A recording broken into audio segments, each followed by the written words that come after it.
کہ اللہ کے بعد ہمارے خاندان کو اگر کائرہ کی گاؤں کائرہ تو ہمارا پہلے ہی تھا، آبائی تھا، لیکن ہمیں کائرہ بنایا آپ سب نے. آپ نے حاجی صاحب کو، ہمارے والد صاحب کو، چچا جان کو، ان کے بعد ندیم کو، مجھے بار بار ہمیں اپنی نمائندگی کا حق دے کے انتہائی مشکل اوقات میں، انتہائی تکلیف دہ وقتوں میں، جب وہ کہتے ہیں نا کہ سایہ بھی انسان کا ساتھ چھوڑ جاتا ہے، ایسے وقتوں میں بھی آپ سیسا پلائی دیوار کی طرح ہمارے ساتھ کھڑے ہوئے. اور آج اگر ہمیں اپنے پاؤں پہ کھڑا ہونے اور جمع رہنے کا حوصلہ دیا ہے تو یہ آپ کی مہربانی ہے اور یہ اللہ کا کرم ہے. آپ نے ہمیں ساری دنیا میں، سارے ہمارے بھائی بہنوں نے اپنے حلقے کے، آپ نے ہمیں اس قابل بنایا ہے. اور میں سمجھتا ہوں کہ ایک دفعہ کا احسان انسان کا بہت ہوتا ہے. اللہ کی بہت ساری نعمتیں انسان کے لیے ہیں، اس میں صحت ہے، اس میں عزت ہے، اس میں دولت ہے، اس میں اولاد ہے، لیکن بنیادی ضرورتوں کے بعد شناخت اس کی بہت بڑا انعام ہے. تو اللہ نے انعام دیا، آپ نے دیا، ہم آپ کے نسلوں تک مقروض ہیں اور ہم آپ کے تابع دار ہیں.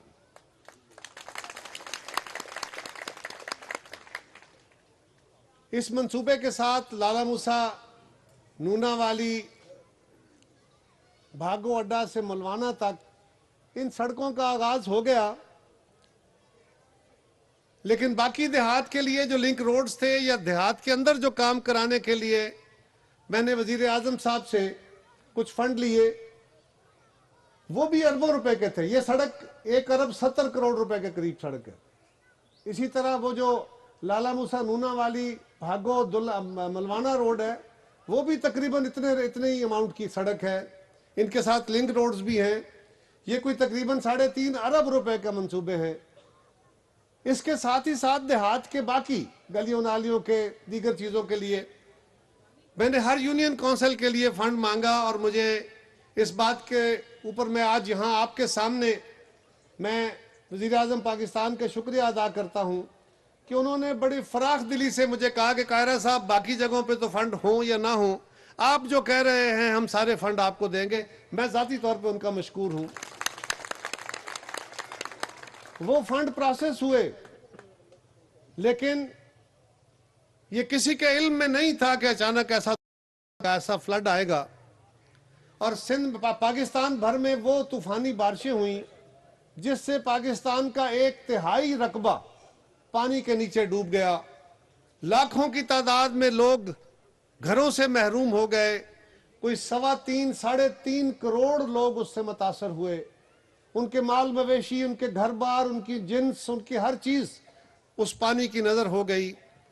اللہ تعالیٰ ان کو صبر دے، ان کو حوصلہ دے. اور ہم کوشش کر رہے ہیں عالمی دنیا کو بھی اکٹھا کر کے اپنے ان بہن بھائیوں کی مدد کے لیے، اور حکومت پاکستان بھی اپنے وسائل جو ہے وہ ادھر ڈائیورٹ کر رہی ہے. اس لیے فوری طور پہ حکومت نے ترقیاتی کام روک دیے، ورنہ آپ کی سڑک کا افتتاح آج سے 6 مہینے پہلے ہم نے کر لیا ہوتا. یہ سارے فنڈز پہلے کوارٹر کے سندھ بلوچستان کو دے دیے گئے. اور ہم نے کہا، بخوشی کہا، کہ یقیناً ہماری خواہش ہے کہ ہم اپنے حلقوں کے اندر کام کرائیں، لیکن پہلا حق ہمارے ان بہن بھائیوں کا ہے. ان کو دیے گئے. اب جہاں تھوڑی سی بھی سپیس بنی ہے تو یہ منصوبے شروع کر رہے ہیں. اللہ کرے گا جوں ہمیں تھوڑی سپیس ملے گی، مزید منصوبہ جات آپ کے لیے جو ہم نے اپروو کرائے تھے یا پائپ لائن میں تھے، وہ انشاءاللہ تعالی وہ بھی کریں گے. یہ ہماری ذمہ داری ہے. اور اس کے لیے ضروری نہیں ہے کہ میں حلقے کا نمائندہ ہوں. ٹھیک کہا ندیم نے، 5 سال تک 2013 سے 18 تک یہاں سے نمائندگی مسلم لیگ کو رہی، اور 2018 سے ابھی تک آج بھی اس حلقے کے نمائندے فیض الحسن شاہ صاحب ہیں، پی ٹی آئی کے ایم این اے ہیں، اور آج بھی صوبے میں ان کی حکومت ہے. مرکز میں ہماری حکومت کے پاس اس وقت جو قومی وسائل کی صورتحال ہے، 750 ارب روپے کا ترقیاتی پروگرام رکھا تھا، لیکن فلڈز اور دیگر مسائل کی وجہ سے اس کو کم کر کے 350 ارب روپے کیا گیا ہے. اس کے باوجود پورے ملک کے اندر وہ پیسہ لگنا ہے. इसके बावजूद हम अपने हलके के लिए ज्यादा फंड ला रहे हैं, कोशिश कर रहे हैं। सूबा पंजाब के पास इस वक्त 600 अरब रुपए का तरक्याती फंड है।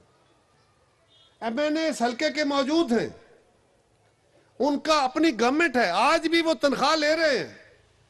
क्या ये उनका फर्ज नहीं बनता कि वो अपनी पंजाब की हुकूमत से, जहां तहसील गुजरात को तो फंडों की भरमार है, तहसील खारियां को हिंदुस्तान की तहसील है, यहां फंड नहीं आ सकते? क्या कसूर है तहसील खारियां का? कभी काट के आप इसको मिलाना चाहते हैं कुंजा के साथ?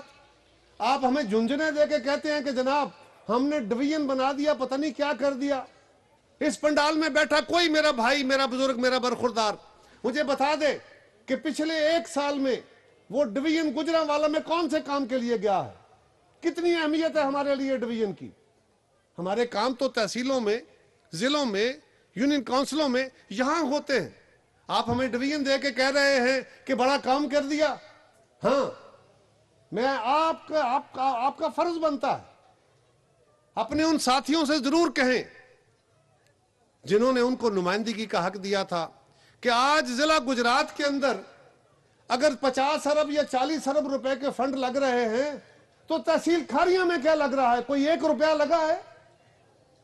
अगर माजी का किया गया मंसूबा, मंजूर हुआ मंसूबा, आज वो मुकम्मल नहीं हो रहा, अभी उन पे भी काम सुस्त है और नए मंसूबे शुरू हैं, तो फिर आप फैसला करें कि आपके नुमाइंदे आपके लिए कितने आला काम कर रहे हैं और कितनी अहलियत रखते हैं। जो नुमाइंदा अपनी हुकूमत से, जहां कसरत उनकी है, उनसे भी अपने हलके के लिए काम नहीं ले सकता, वो क्या नुमाइंदा है? बाकी मैं इससे आगे मजीद नहीं कहता, लेकिन गुजारिश ये है, मैंने जब सियासत में मैं आया था, मुझसे पहले नदीम आया था, नदीम से पहले हमारे बुजुर्ग थे, तो हम इस विरसे के वारिस हैं जो आपने हमें दिया हुआ है।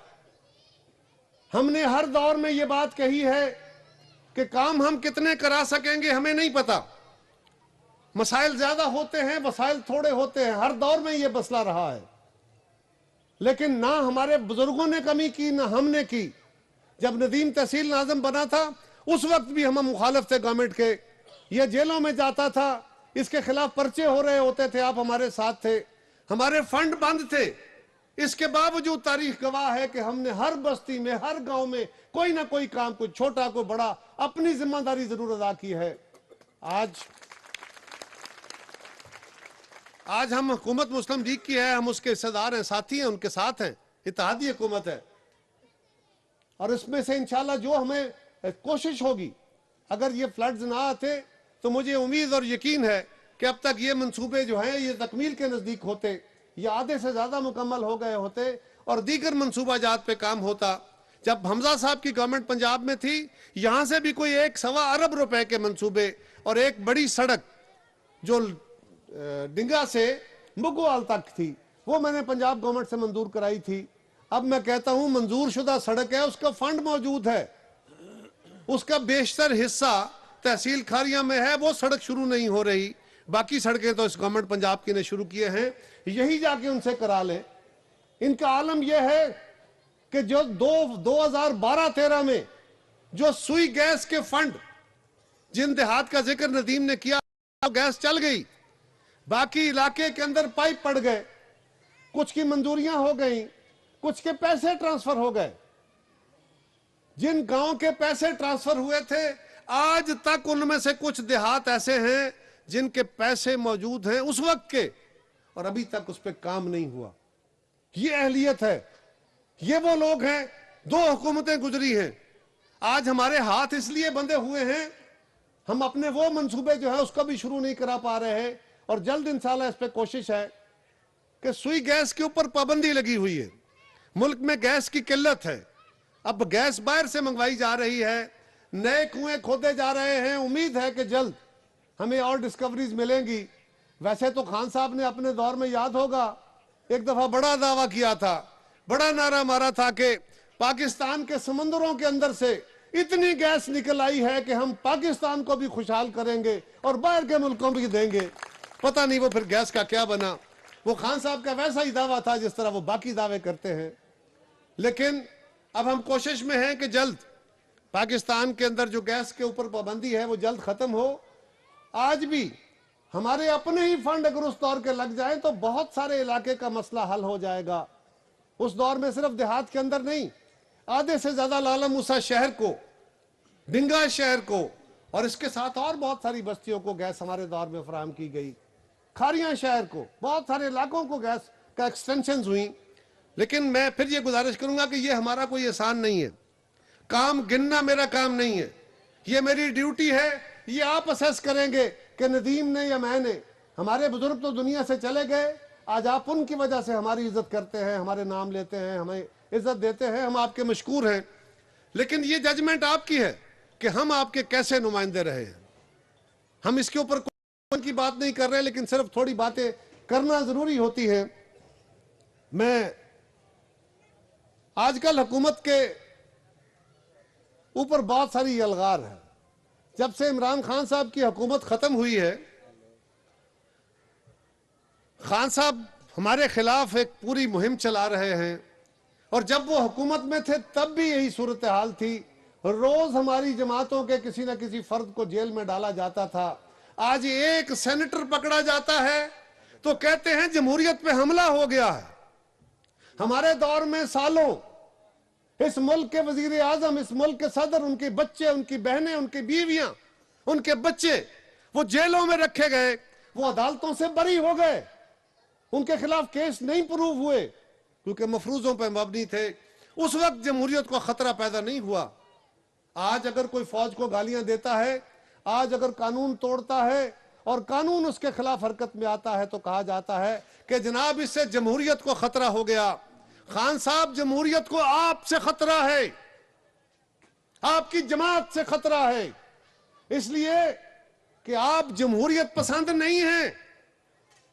पाकिस्तान की सारी जमातें जो हमारे साथ हुकूमत में हैं और जो हुकूमत में नहीं है, मां सिवाय इमरान खान के और इनके साथियों के, सारी जमातें इस बात पे मुत्तफिक हैं कि फौज को, एजेंसियों को सियासी अमल में मुदाखलत नहीं करनी चाहिए। हमारी आज तक ये जद्दोजहद रही है, ये लड़ाई नहीं है, ये फौज के खिलाफ तनाजा नहीं है। हमारी जद्दोजहद रही है कि दुनिया भर में कामयाबी का सिर्फ एक असलूब है, एक तरीका रहा है कि जब कौम मिलके अपने आगे बढ़ने का कोई कानून बना लेती है, उस कानून के मुताबिक अमल करती है तो रास्ते उससे खुलते हैं। ऐसे ही है जैसे कोई कारोबार करें, कोई साझेदारी का कारोबार करते हैं, आप कोई मुआहिदा लिखते हैं कि हम आपस में हिस्सेदारी कर रहे हैं, ये काम इसके जिम्मे होगा और इस तरीके से हमने अपना कारोबार करना है। अगर आप उस मुआहिदे पे अमल करें, उसके ऊपर अमल करते चलते जाएं तो मुश्किल वक्त भी आएंगे, आसान वक्त भी आएंगे, नफे भी होंगे, नुकसान भी होंगे, आपके इत्तेफाक को नुकसान नहीं होगा, अल्टीमेटली आपके कारोबारों में भी नफे होंगे। यही कौमों के हाल होते हैं। कौमें जब मुख्तलिफ कौमियतें, मुख्तलिफ सूबे, मुख्तलिफ इलाके मिलके वो आपस में एक दस्तावेज, एक कानून तय करते हैं जिसे आइन कहते हैं, और फिर उसके ऊपर अमल करके यही वाहिद रास्ता है कि कौमें तरक्की करती हैं। सारी कौम, सारी दुनिया उस रास्ते से तरक्की के रास्ते पे पहुंची है।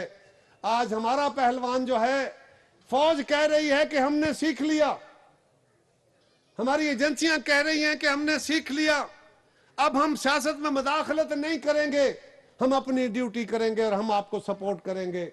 एक खान साहब हैं, ये अनोखी जब बात किया जा रहा है, ये पहले दिन से कह रहे, पहले तो कह रहा था आप मुझे हटा रहे हैं, फिर कह रहा था अमेरिका ने मेरे खिलाफ साजिश की है, फिर कह रहा था फौज को कि आप इनको उठा के बाहर क्यों नहीं फेंक रहे, इस हुकूमत को उठाएं तो मुझे बुलाएं, मैं वापस, मुझे हुकूमत लेके दें। ओ भाई, किस तरह तुम्हें हुकूमत लेके दें? आप फौज को मजबूर कर रहे हो। और अब ये मेरी कहने की बात नहीं रही। कल तक तो मैं इस बात की वजाहत करता था ना कि इमरान फौज को दावत देता है, फौज को मजबूर करता है।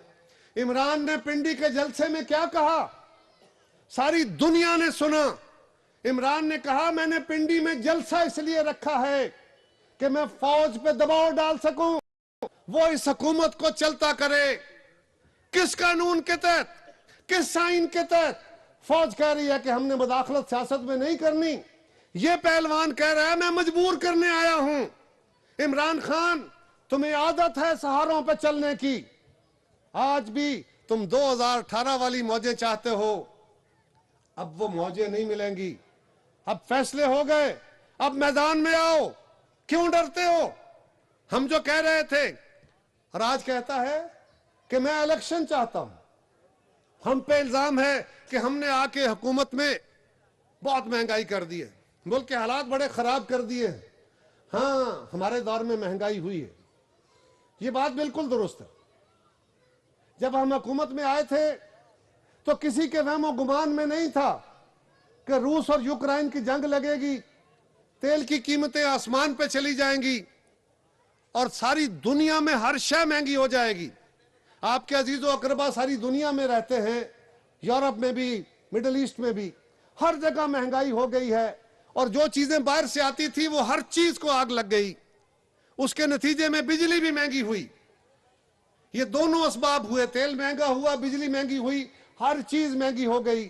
لیکن کیا یہ ہمارے وہم و گمان میں تھا؟ یا یوکرین اور روس کی جنگ ہم نے کرائی؟ یا دنیا میں چیزیں سستی ہوئیں ہمارے ہاں مہنگی ہو گئیں؟ ہمیں الزام دینے سے پہلے ضرور سوچو۔ عمران خان تم کہتے ہو ہمارے 30 سالوں میں پاکستان کے قرضوں میں 20,000 ارب کا اضافہ ہوا، اور تم تو قرضے ختم کرنے آئے تھے۔ ہم نے 30 سالوں میں 30 لاکھ لیا، 30,000 ارب کا، 20,000 ارب کا۔ تم نے 3.25 سال کے اندر پاکستان کے اوپر 11,000 ارب کا قرضہ چڑھایا ہے۔ اپنی طرف تمہیں دیکھتے نہیں آتا؟ جو منہ میں آتا ہے جھوٹ بولتے جاتے ہو۔ اتنی ڈٹھائی سے جھوٹ بولتا ہوا بندہ میں نے زندگی میں نہیں دیکھا۔ نہ ٹیلی ویژن پہ بیٹھے اسے جھجک آتی ہے، نہ جلسے میں بیٹھے جھجک آتی ہے، اور تسلسل سے، اور پھر کہتا ہے یو ٹرن لینا میرا کمال ہے۔ خان صاحب آپ تو کہہ رہے، آج کل میڈیا والے دوست ہمارے بڑے پروگرام کر رہے ہیں کہ جی یہ اپوزیشن والے، تو اس وقت اپوزیشن میں تھے ہم، آج کی حکومت جو مرکز میں ہے، یہ کہتے تھے کہ عمران خان اگر پنجاب کی اور خیبر پختونخوا کی اسمبلیاں توڑ دے تو ہم الیکشن کرا دیں گے۔ میں نے سارے میڈیا کو چیلنج کر کے کہا، میں نے کہا ہمارے کسی لیڈر کا بیان دے دو۔ ہم نے کہا تھا کہ عمران خان تم اپنی بات کے ساتھ مخلص نہیں ہو، تمہاری بات پہ اعتبار نہیں ہو سکتا، اپنی بات میں وزن پیدا کرنا ہے تو پہلے ان اسمبلیوں سے باہر آؤ۔ اعلان جا کے پنڈی میں کرتے ہو، اسلام آباد سے بھاگ کے لاہور میں جا کے مشورے کرتے ہو۔ مجھے کسی دوست نے پوچھا خان صاحب پنڈی آئے تھے، اب بنی گالا نہیں گئے، لاہور چلے گئے ہیں۔ میں نے کہا یار میں کیا کہوں، شاید رانے ثناء اللہ سے ڈر کے نہیں گئے، ورنہ بنی گالا تو 5 کلومیٹر پہ تھا۔ پہلوان تو اتنا ہی ہے نا۔ جب اپنا دور تھا تو لوگوں کو جیلوں میں ڈال کے، میں سچی بات کہہ رہا ہوں، میں میڈیا پہ کہہ رہا ہوں، اپنا دور تھا تو اپنے مخالفوں کو جیلوں میں ڈال کے تو جیلر کو وزیر اعظم پاکستان فون کرتا تھا کہ فلاں بندے کی چیخیں مجھے سنائی دینی چاہیے،